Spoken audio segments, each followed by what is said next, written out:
Bhagavad Gita 11th chapter విశ్వరూప దర్శనయుగంలో 30 శ్లోక. లీలియసే గ్రసమాన సమంత లోకాన్ సమక్రాన్ వదనేర్జ్వలద్విః తేజో విరాపూర్య జగత్ సమగ్రం వాసస్తవోగ్రాహ ప్రతపంతి విష్ణు. ఏదైతే భయంకరమైన రూపాన్ని చూశాడో అక్కడ అందరూ కూడా యోధులందరూ ఇరు పక్షాలలో ఉన్నవాళ్ళు, వీళ్ళ పక్షాన ఉన్నవాళ్ళు, దుర్యోధన పక్షంలో ఉన్నవాళ్ళు కూడా ఆ విరాట రూపంలో పెద్దగా తెరుచుకున్న విశాలంగా ఉన్న ఆ మొహంలోకి ప్రజ్వలిస్తున్న అగ్నిలోకి వెళ్ళిపోతున్నారు. దానికి ఉపమానంగా కూడా ఎలా అయితే నదులన్నీ వచ్చి సముద్రంలోనే చేరుతాయో, నామరూపాలన్నవి ఇంకా కోల్పోయి అందులో లీనమైపోతున్నాయో, కొంతమంది అలా నీళ్ళు ధర్మపరంగా చేసిన వాళ్ళు అలా వెళ్ళిపోతున్నారు. అధర్మంగా కోరికతో అంటే ఏదో ఒక లాభాన్ని ఆశించి ఉన్నవాళ్ళు ఏమో ఎలా అయితే మిడత మోహానికి లోబడిన వాళ్ళు మిడతలాగా అగ్ని చూసి ఆకర్షింపబడి దాని దగ్గరికి వెళ్ళి భస్మం అయిపోతున్నారు. అంటే మోహంతో ఉన్నవాడైనా మోహం లేకుండా ఉన్నవాడైనా ఎవరైనా సరే కాలానుగుణంగా అందులో లీనమైపోవాలి. అయితే లీనమైపోయిన తర్వాత స్థితి ఎలా ఉంటుందంటే ఆ పరమపదంలో ఐక్యమైపోవటం ఒక స్థితి, లేదా మళ్ళీ జనమరణాల చక్రాల్లో పడటం ఒక స్థితి. ఈ ఐక్యమైపోయే దాంట్లో కూడా వెళ్ళి తిన్నగా అందులో లయమైపోవటం ఒక ఎత్తు, బాధకి లోనవుతూ లయమవటం ఒక ఎత్తు. పళ్ళ మధ్యలో ఇరుక్కుపోయారని, అలా నుగ్గు నుగ్గు అయిపోతున్నారని వర్ణించాడు. ఇవన్నీ చూస్తుంటే ఇంకా భయం పెరిగిపోతుందని చెప్పాడు. ఈ ఉపమానాలు కూడా చెప్పిన తర్వాత ఇక్కడ ఈ శ్లోకంలో ముఖ్యంగా లిహ్యసే అంటే నీవు ఇక్కడ ఇవన్నీ నువ్వే ఆరగిస్తున్నట్టుగా ఉన్నది. అంటే మాటి మాటికి ఆస్వాదిస్తూ ఇప్పుడు నాకు ఏదన్నా ఒక రుచి నచ్చింది అంటే అది ఒక్కసారిగా చాలా రోజుల తర్వాత అది తింటున్నాను అనుకుందాం, ఆస్వాదిస్తూ తింటాను. మొదటి ముద్ద ఆస్వాదించినట్టుగా చివరి ముద్దను కూడా ఆస్వాదిస్తానా? చెయ్యలేను. ఒకసారి రుచి నాకు తెలిసిపోయిన తర్వాత, పైగా ఇది నాకు రోజు అందుబాటులో ఉన్నప్పుడు అంత నేను ఆస్వాదించను.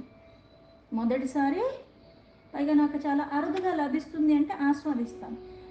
తర్వాత రోజు అదే ఏదో ఒకసారి ఇష్టం ఉందని చెప్పి రోజు పొద్దున్న మధ్యాహ్నం సాయంత్రం అదే పెడుతుంటే నాకు దాని మీద రుచి ఉండదు. లౌకికంగా దాని మీద విగుటు కూడా వచ్చేస్తుంది మనకి.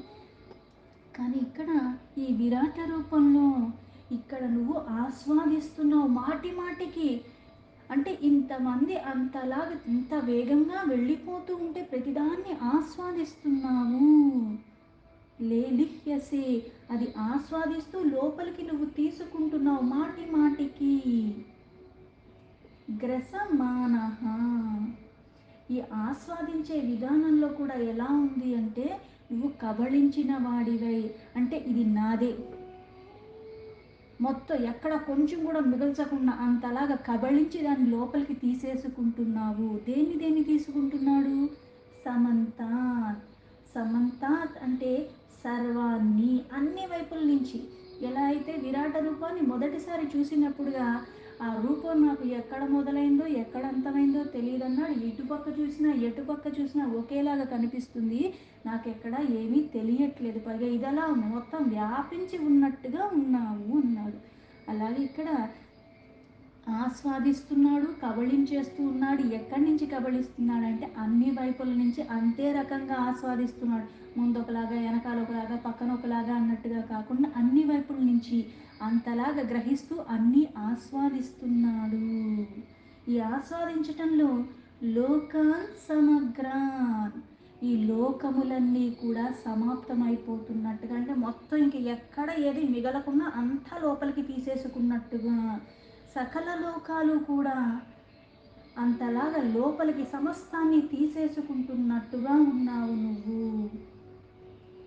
వదనైర జ్వలద్భిః, ఇంతలాగా సమస్తాన్ని నువ్వు లోపలికి తీసుకుంటే, వదనం అంటే మళ్ళీ ముఖం. ఈ ముఖములు ఏవైతే విస్తారంగా తెరిచి ఉన్నాయో, తెరిచి ఉన్న నోట్లోంచి అగ్నిజ్వాలలు కమ్ముతూ వస్తున్నాయి. ఆ పళ్ళ కొరలు ఇవన్నీ ఆస్వాదిస్తున్నట్టుగా అందులో ఇరుక్కున్నారు. ఇవన్నీ చెప్పాడు. ఇంతలాగున్న ఆ ముఖంలో ప్రజ్వలిస్తున్న అగ్ని అంటే అది ఇంకా చల్లారట్లే. ఇప్పుడు ఏదైనా ఇప్పుడు ఒక కర్ర మనం వెలిగించాము అంటే ఏమవుతుంది, అది వెలిగినప్పుడేమో చాలా మెల్లమెల్లగా మెల్లమెల్లగా తీవ్ర స్థాయికి వెళుతుంది. ఇంకా కర్ర అయిపోయేటప్పటికి ఏమవుతుంది, మళ్ళీ క్రమేణా తగ్గిపోతుంది, ఇంకా అగ్ని ఉండదు. కానీ ఏ జ్వాలలైతే ఆ ముఖం నుంచి వస్తున్నాయో అవి ఇంకా ఇంకా ప్రజ్వలిస్తూనే ఇంకా ఇంకా పెరుగుతూనే ఉన్నాయి. అక్కడ అంతమన్నది కనిపించట్లేదు. ఎందుకు? సమస్తాన్ని లోపలికి తీసేసుకుంటున్నాడు. అంటే భూత భవిష్యత్ వర్తమానాలు కనిపిస్తున్నాయి. పుట్టటం ఎలా జరుగుతుందో, పోషణ ఎలా జరుగుతుందో, లయం కూడా కాలానుగుణంగా జరిగిపోతుంది. అందరూ ఒక్కసారిగా వచ్చి అందరూ ఒక్కసారిగా వెళ్ళిపోవట్లేదే. మనం వెళ్ళిపోవాల్సిన వాళ్ళు వెళ్ళిపోతున్నారు, పుట్టవలసిన వాళ్ళు పుడుతూనే ఉన్నారు కదా. అందుకని ఇది అలా ఉన్నది. వెళ్ళేటప్పుడు అంత ప్రజ్వలంతో అన్నీ గ్రహించేస్తున్నట్టుగా ఉన్నది. తేజోభిరాపూర్య, తేజస్సుతో అపూర్వంగా ఉండి అంతే అంతా నిండిపోయి ఉన్నది. ఇక్కడ ఎక్కువ ఇక్కడ తక్కువ అని చెప్పటానికి లేకుండా, ఎలా అయితే యజ్ఞాని నేనే, యజ్ఞానికి జరిగే క్రతువు నేనే, మంత్రం నేనే, అన్నీ నేనే, రుక్కు నేనే, అన్నీ నేనే అని చెప్పాడు.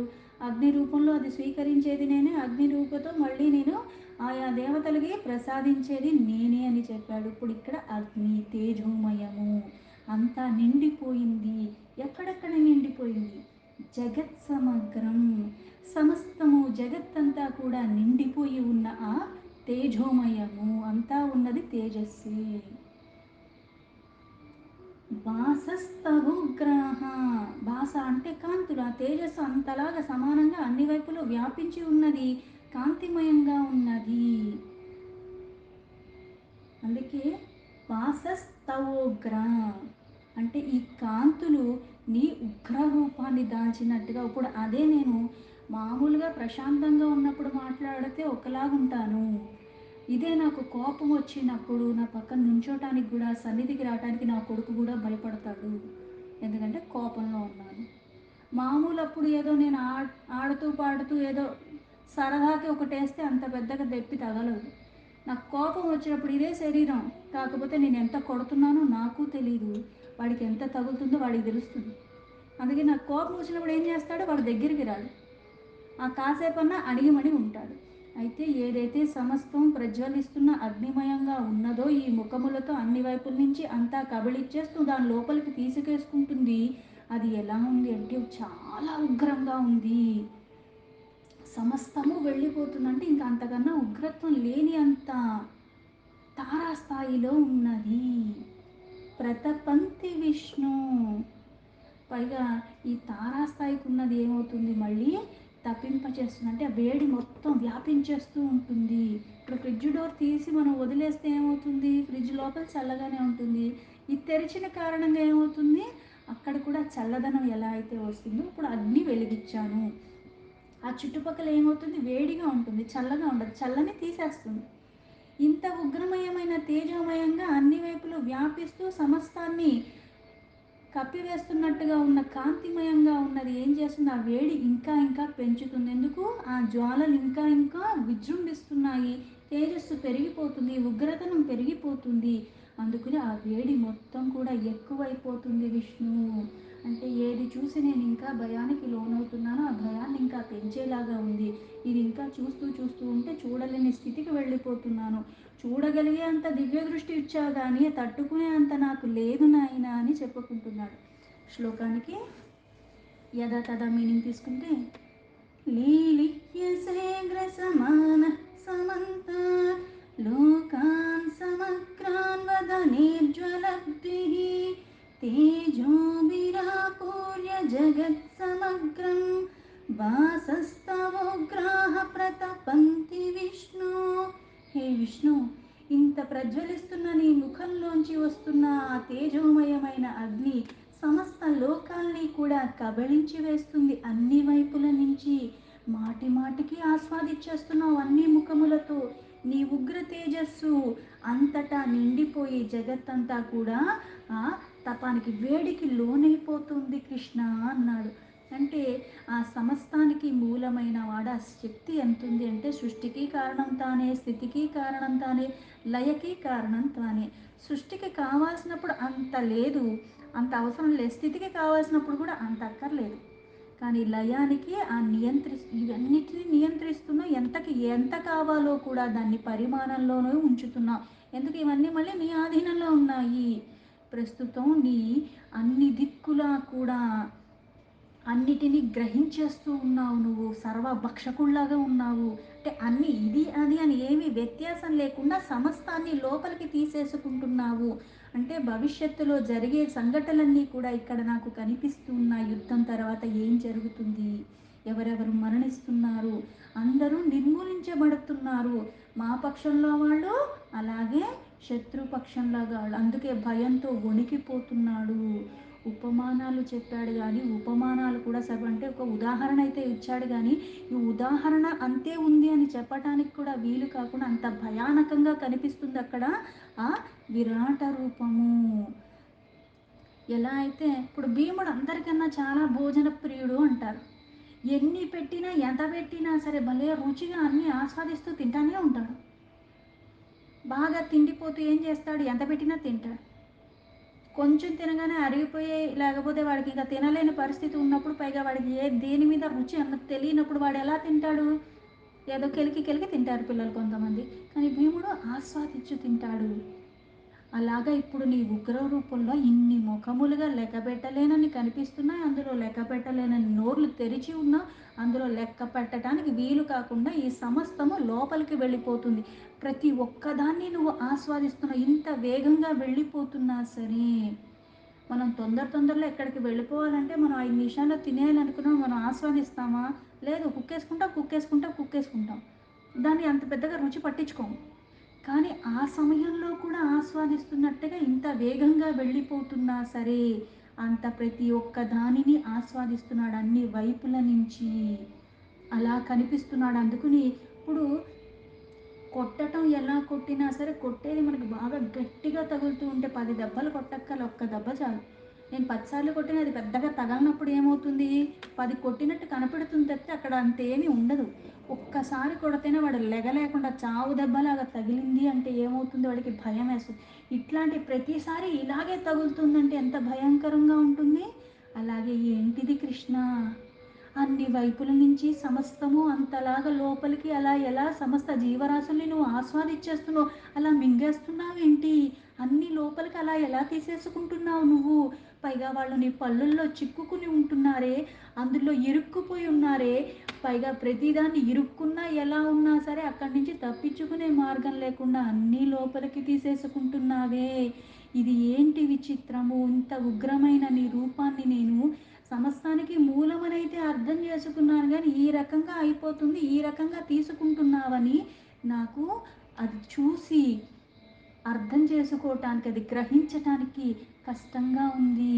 పైగా ఎంత ఉగ్రంగా గ్రహిస్తున్నావంటే ఆ వేడి అంతా కూడా వచ్చేస్తుంది. ఆ వేడికి తట్టుకోలేకపోతున్నాము, ఆ వెలుగుకి తట్టుకోలేకపోతున్నాము, ఆ ప్రకాశానికి తట్టుకోలేకపోతున్నాము. ఎండాకాలం ఉంది, ఎండాకాలానికి తగ్గినట్ట నేను పక్కన మంట పెట్టి కూర్చుంటే ఎలా ఉంటుంది?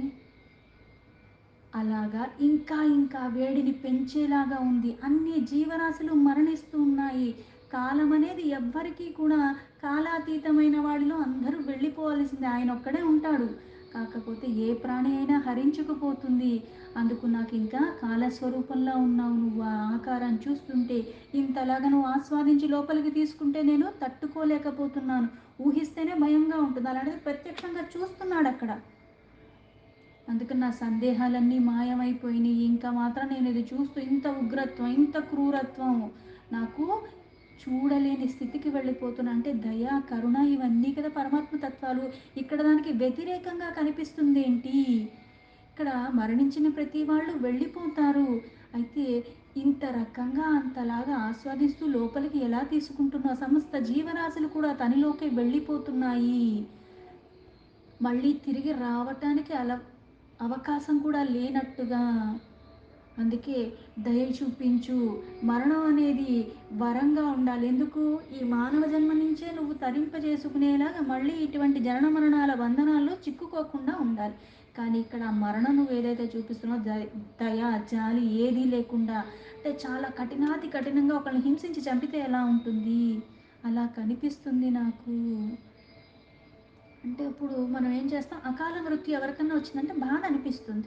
అయ్యో మన వాళ్ళు కాకపోయినా, మనకి తెలిసిన వాళ్ళు కాకపోయినా, ఏ 90 80 వచ్చాకపోతే బాగానే ఉన్నారు కదా అని అనుకుంటాం. అంటే ఈ శరీరం రావటానికి వెళ్ళిపోవటానికి 90 ఏళ్ళు వెళ్ళిపోవటానికి 20 ఏళ్ళలో వెళ్ళిపోవటానికి పెద్ద ఏమన్నా తేడా ఉందా అంటే అందరూ వెళ్ళిపోయారు, కాకపోతే వాళ్ళ జీవితాన్ని ఆస్వాదించారు, వీళ్ళు ఆస్వాదించలేదని మనం అనుకుంటాం. కానీ ఈ లోకంలో ఎంత త్వరగా వెళ్ళిపోతే అంత మంచిది అని చాలామంది అనుకుంటారు. ఎందుకు? ఇక్కడున్న ఈ భవసాగరాన్ని భరించటానికి కష్టతరము. ఎందుకంటే కక్కలేక, మింగలేక, ఉండలేక, వదిలి పారిపోలేక, ఇన్ని అవకతవకలతో ఉన్న జీవితాన్ని గడపటం అన్నది కష్టతరము. రోగాలు వస్తూ ఉంటాయి, వృద్ధాప్యం వస్తూ ఉంటాయి, మనకి చెప్పి రాకుండా బోళ్ళు బోళ్ళు సమస్యలు వస్తూ ఉంటాయి. మనం ఎంత చక్కగా ఉందామన్నా సరే, ప్రతిదానికి సర్దుకుపోదాం అంటూ ఉన్నా సరే, మన మీద రాళ్ళు వేస్తున్నట్టుగా ప్రవర్తిస్తూ ఉంటారు. ఈ శరీరాన్ని ఎప్పుడు వదిలేద్దామని అందరికీ ఆశగా ఉంటుంది, కానీ ఇంకొక చిన్న కోరిక ఇది తీర్చుకుని వెళ్ళిపోతే బాగుంటుందేమో అనిపిస్తుంది. మరణం ఆసనం అయినప్పటికి కూడా అలాంటి కోరిక ఉంటూనే ఉంటుంది. ఈ శరీరాన్ని మొయ్యలేక, ఈ బంధనాల్ని తెంచుకోలేక, ఈ రాగాల్ని వదులుకోలేక, తొందరగా చావొస్తే బాగుండు అని కొన్ని కొన్ని రోగాల బారిన పడినప్పుడు అప్పుడు దాకా ఆస్వాదించిన జీవితం కష్టతరం అయిపోతుంటుంది. నాకు నేనుగా చేసుకోలేను, ఇంకొకళ్ళ మీద ఆధారపడితే మళ్ళీ వాళ్ళు నిష్ఠూరాలాడుతారు. మరణాన్ని ప్రసాదించు అని వేడుకుంటాం, కాకపోతే నాకు మరణం కావాలంటే వచ్చేసి నాకు మరణం ఇప్పుడే వద్దు అని చెప్తే ఆగిపోతుందా? బాధలు తొలగిపోవాలని అందరూ అనుకుంటారు, అందరికీ సుఖాలు కావాలని అనుకుంటారు. సుఖం ఉన్నవాడు ఇంకా చాలే, నాకు చాలా ఎక్కువ సుఖాలు వచ్చేసాయి, ఇంకా తీసేసుకుని నాకు దుఃఖాలు అని ఎవరన్నా అడుగుతారా? అడగం. బాధలు కొద్దిగా కూడా అక్కర్లేదు, సుఖమే కావాలని ఆశిస్తూ ఉంటాము. కానీ సృష్టిలో ఇక్కడ ఆ కరుణామయుడే పరమాత్మ, కానీ అంత కరుణామయుడైనప్పుడు ఇంతలాగా దయ ఏదీ లేకుండా అంతలా ఎలా భక్షించేస్తున్నాడు అంటే, నీకు నచ్చిని చుట్టూ జరిగినప్పుడు నీకు అది బాధ అనిపించదు, ఆనందంగా అనిపిస్తుంది. నీకు నచ్చనిది, ఈ శరీరాన్ని వదలటం నీకు నచ్చదు, ఈ బంధనాలు విడవటం నీకు నచ్చదు, ఈ భోగాల్ని వదలటం నీకు నచ్చదు, దానికి కారణంగా నీకు అది బాధ అనిపిస్తూ ఉంటుంది. నీకు అసలు ఏ రాగము లేనప్పుడు ఉన్నా పోయినా పెద్ద తేడా అనిపించదు నీకు.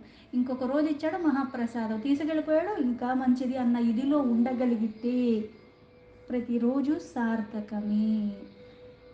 అందుకే ఈ శ్లోకంలో ఆ విరాట పురుషుడు యొక్క ఉగ్ర రూపాన్ని చూసి భయానికి లోనైపోతూ ఆ రూపాన్ని వర్ణిస్తూ, ఇంత భయానకంగా ఇంత జ్వాలమయంగా ఉన్నావే, సమస్తాన్ని కబళిస్తున్నావు, దీన్ని దాన్ని అన్న వ్యత్యాసం లేకుండా ప్రతిదీ లోపలికే వెళ్ళిపోతుంది, పైగా పదే పదే ఆస్వాదిస్తున్నావు, జగత్తంతా కూడా నీ ఉగ్రజ్వాలలకి భస్మం అయిపోతుంది, ప్రళయం వస్తే ఏది మిగలదు అలా కనిపిస్తున్నది. అంటే ఇంతకుముందు చెప్పినట్టుగా షడ్గుణ ఐశ్వర్యాలకి మూలమైన పరమాత్మ విశ్వాన్ని ఒక రూపంగా ధరిస్తే ఎలా ఉంటాడన్న భావనతోనే ప్రార్థించాడు. దానికి తగ్గట్టుగా ఆ రూపాన్ని ఏదైతే చూపిస్తున్నాడో అది చూసి భయానికి లోనవుతున్నాడు. వాస్తవానికి అసలు ఇది కృష్ణుడేనా, నాకు తెలిసిన కృష్ణుడే ఇక్కడ కనిపిస్తున్నాడా, ఇది నేను ఊహించనిది, సర్వానికి మూలమని అయితే అర్థమవుతుంది, పుట్టుకి కారణం నేనే, మరణానికి కారణం నేనే, పోషణకి కారణం నేనే, కొన్ని కొన్ని తేజవంతుల్లో తేజస్సుకి కారణం నేనే, ప్రజ్ఞావంతుల్లో ప్రజ్ఞకి కారణం నేనే, ఇన్నే చెప్పాడు. అది విన్నప్పుడు బాగానే ఉంది, కానీ ఇక్కడ ఏదైతే స్పష్టంగా నా కళ్ళ ముందు కనిపిస్తుందో అది చూసేసరికి గుండె దడ పెరిగిపోయింది.